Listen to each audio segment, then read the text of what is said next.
London News. Good morning, good afternoon and good evening to wherever you are in the world watching this. And we've got some really good news. We had a court case. In fact, we had 3 court cases. And we had 3 juries, obviously. And we had very interesting outcome. At long last, the people have decided enough is enough. And they are now in large numbers supporting the Common Law Court International. And common law, of course, is the law of the land, and we have statute law, which is another kettle of fish, and people have come to the conclusion that they're not getting the term justice or a fair outcome. So they're turning to common law in the drones. Now, we have a number of convictions. We have the Health Minister, Martin Foley, was sentenced by a jury of his peers to 20 years in prison without parole, and that is the unanimous decision of the jury. Lisa Neville, Police Minister, all in the Labour Party, by the way, here in Victoria, in the state of Victoria, Australia. Lisa Neville was sentenced by a jury of her peers to 20 years with no parole. With a number of, for Martin Foley and Lisa Neville, other imposed by the jury, which I will show you the paperwork, and it's signed by the foreman of the court, the foreman of the jury and the secretary of the court, Common Law Court, that is international. The first case of the day was Dandenong City Council, the CEO and one of the directors. We'll put the paperwork up later on. They were involved in unlawful dismissal of a man. We will show you, as you can see in the background, there's the jury is actually taking place. We have obviously marked out or erased the jury from view because we cannot show the jury. Now, the Dandenong Council were, by a jury of the peers, found a large sum of money, which we'll show you on the paperwork, and it was signed by the foreman of the jury and was signed by the court secretary, which makes it law. Only one way back, because we're fighting against private corporations. Now, if you consider yourself to be a person, you can go into the statute system, corporation to corporation. But in common law, which is the law of the land, it's God's law, and I've just mentioned that word God's law because God is something that the government do not want you to mention because they want to be your God. Well, they not. The people make decisions. We have the illusion of voting. But remember what Stalin said, it's he who counts the votes. We now live in a world where the kids don't play in the street anymore. Kids can't even afford a dog. The kids born in the late 60s and 70s were the last kids that played in the street, that had lives. Now look what they've done. Kids stressed. Make a stand, support the Common Law Court. I'll put a clip in to show where you can send the donations. We are running low on money, obviously. And these outcomes, which will now be published worldwide on London News in YouTube, and of course Rumble and other places as well, and of course on. First piece of paper that the jury present after their adjudication.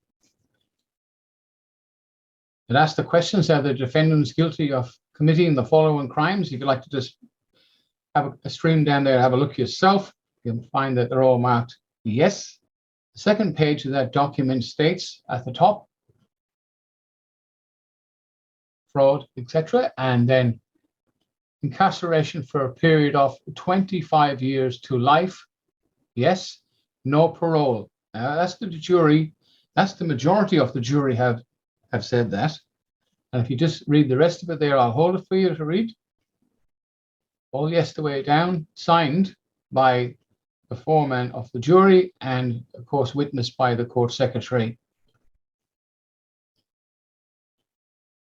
This is for Lisa Neville in a private capacity. This is the jury have marked off the guilty of the following offences, and if you look down there, you can read it. And now we have a look at the back of that document, which is also signed by the foreman, the jury foreman, and the court secretary. If you read the conditions, 20 years in jail. Let's say they changed their mind. Obviously, life with no parole was a bit rude. So in a deliberation in a complete separate room or well away from the court itself. And they've ticked all the boxes. Then the conditions are here.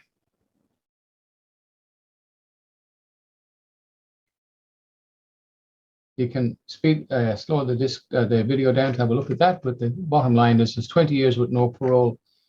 Pretty fair. I mean, pretty harsh, but when you come to think of it, the crimes these people have committed. This is document number 3. There's a couple more that goes with this. That's the trouble with common law. There is a lot of paperwork. This document was created by the jury. Pop down here to be incarcerated for a period of 20 years without parole. This is the orders of the jury. And if you just read that there, it'll tell you the rest. Okay, and then we'll just wander down here to the next bit. Costs, $950. Well, that's not very important. Failure to comply with these orders is a criminal offence. It's amazing. Every time we've gone after the CEOs, like we've got the hospital, John of God Hospital,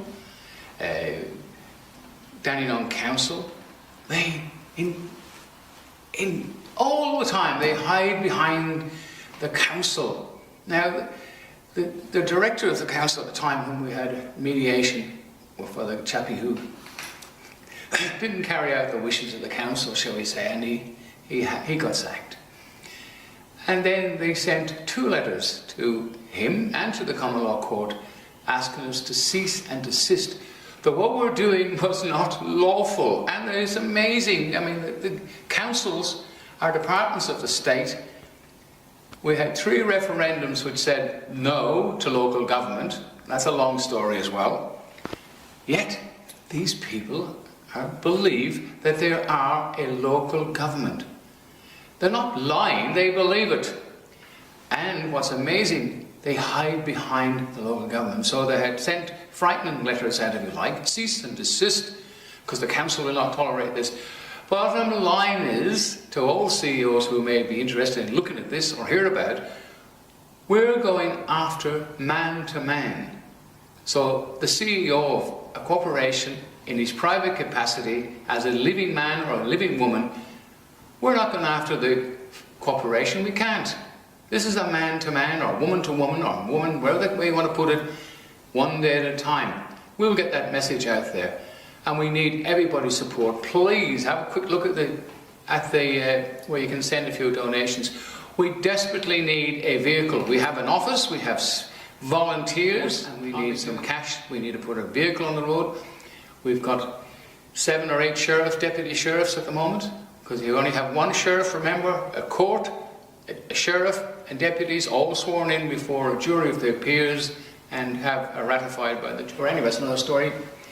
So we need to put a vehicle on the road with the telephone number on, and people can ring that number up, and we have people on that phone during the daytime that will be able to help them with their problems, because God knows, again I've mentioned the word God, I'll really upset the situation now. The government will not like me because I'm not a communist.